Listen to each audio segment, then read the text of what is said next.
Ekonomia e dytë më e madhe në botë vijon të ruajë një ritëm të qëndrueshëm rritjeje pavarësisht sfidave që po përballet ekonomia globale. Sipas zyrës kombëtare të statistikave të Kinës, prodhimi i brendshëm bruto u rrit me 4.7% në 6 mujorin e parë të vitit 2026, duke arritur në 69.57 trilion yuan, ose rreth 10.28 trilion dollar amerikan. Norma e rritjes mbetet brenda objektivit vjetor të vendosur nga qeveria.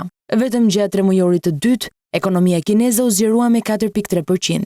Autoritetet vlerësojnë se aktiviteti ekonomik ka mbetur i qëndrueshëm pavarësisht tensioneve gjeopolitike, luhatjeve të çmimeve të energjisë dhe sfidave në tregtinë ndërkombëtare. Të dhënat zyrtare tregojnë se prodhimi industrial u rrit me 5.4%, ndërsa sektorët e teknologjisë së lartë dhe prodhimit të pajisjeve shënuan ritme rritjeje duke shëmbi mesatarën kombëtare. Sipas statistikave, ekonomia digjitale, prodhimi i avancuar dhe shërbimet moderne kontribuan në mbi 40% në rritjen ekonomike të vendit, duke konfirmuar rolin gjithnjë më të rëndësishëm të sektorëve inovativ në zhvillimin e Kinës.